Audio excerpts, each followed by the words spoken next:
Kedves nézőink, most egy filmet láthatnak a Művészetek Palotájában felállított orgonáról, mely 2,5 évig épült, megalkotásában 60 szakember vett részt.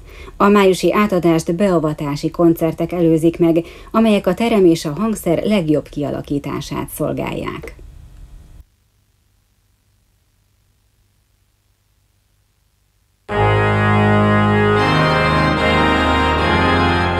Budapesten a Művészetek Palotájában a világ egyik legcsodálatosabb és legjobb akusztikájú modern hangversenytermében az új orgona varázslatos hangja tölti be a teret.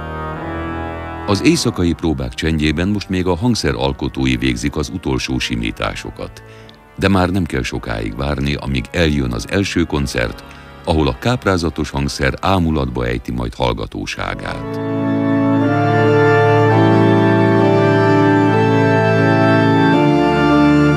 A felavatás után a hangversenyterem olyan különleges értékkel gazdagodik, amelyhez hasonló csak kevés van a világban. A hangszerek királynője 5 manuálos, 92 regiszteres, 6815 síppal rendelkező műalkotás, amelyet a pécsi orgonaépítő Kft. És a német Mühleisen cégek közösen építettek meg. Különlegessége, hogy szerelése nem utólag, hanem pontos terv szerint a terem építésének fázisaival párhuzamosan zajlott.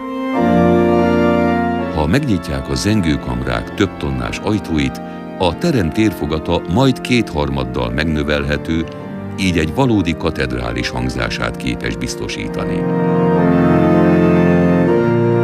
Hier in einer der bedeutendsten Kulturhauptstädte Europas ein Nagy megtiszteltetés volt, hogy Budapesten, Európa egyik művészeti és kulturális fővárosában egy ilyen alkotásban vehettünk részt.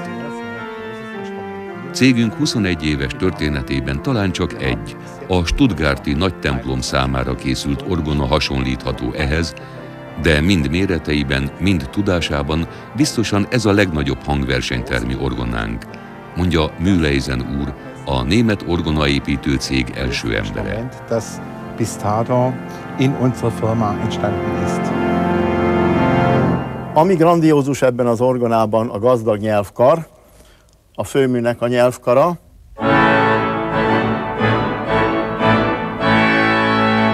a második manuál nyelvkara,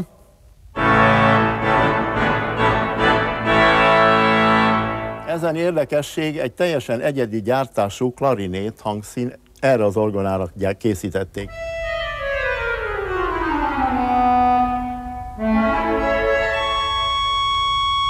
A harmadik manuál nyelvkarában az oboa nagyon szép.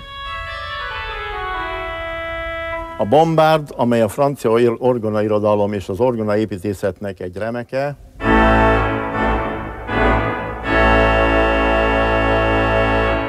A spanyol orgonaépítészet remeke pedig a vízszintes trombitakar. Itt látható az orgonista feje fölött, az orgonaház elején.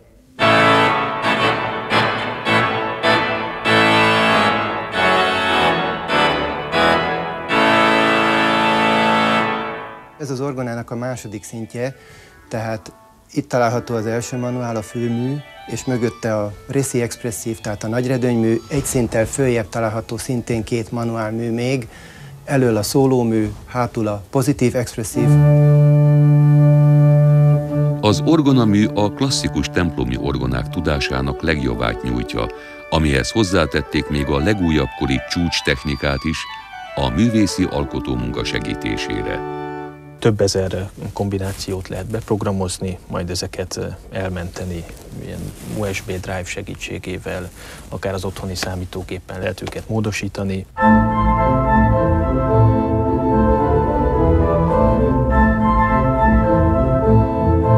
A titok az évszázados hagyományok tisztelete, a rendkívül precíz szaktudás és a felhasznált anyagok minősége. Mindez együtt teremti meg hosszú évekre egy orgona személyiségét.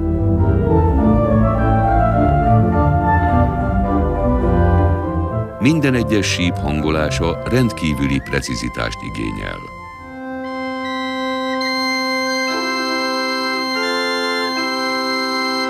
6815 síp van az orgonában.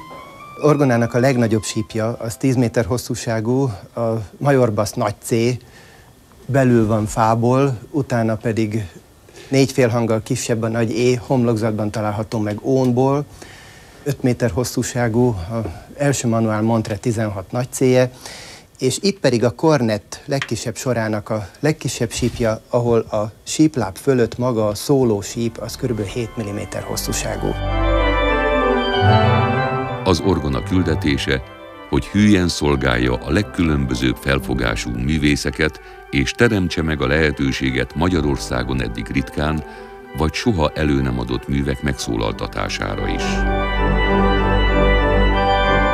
Megszólalnak majd önálló liturgikus művek és a nagy zenekarral kísért orgonakoncertek egyaránt.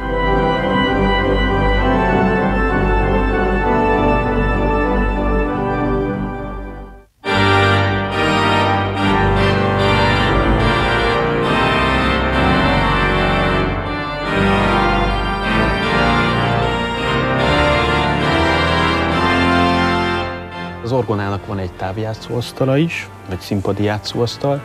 Ezt a színpadon bárhol el lehet helyezni. Ez elektromos összeköttetésben van a főhangszerrel. És amiért ez nagyon fontos egy koncertteremben, hogy így a fellépő orgonisták egyrészt a közönséghez is közelebb kerülnek, másrészt a zenész partnerekkel, zenekarral, kórussal, egyéb kamarahangszerekkel az együttjáték feltételei abszolút ideálisak.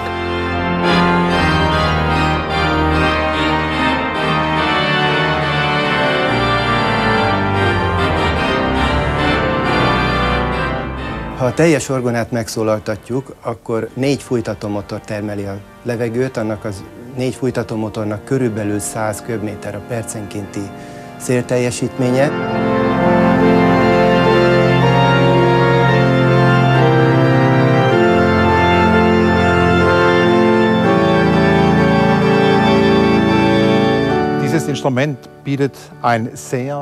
Felépítése révén ez az orgona széles spektrumon képes mindenből a maximumot kihozni.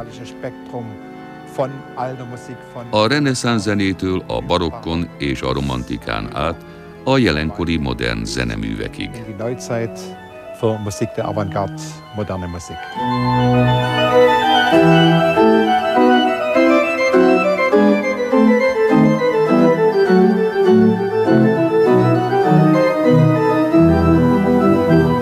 A fantasztikus akusztika, a sípokból felzengő csodálatos akkordok különleges zenei élmények ígéretét rejtik. Biztos vagyok benne, hogy bárki, aki leül emellé a hangszer mellé, az nem fogja megbánni, illetve bárki, aki eljön a Művészetek Palotájába egy orgona koncertre, az úgy távozik, hogy egy új oldalát ismeri meg az orgonának, az orgonálásnak. Már nagyon várjuk a napot.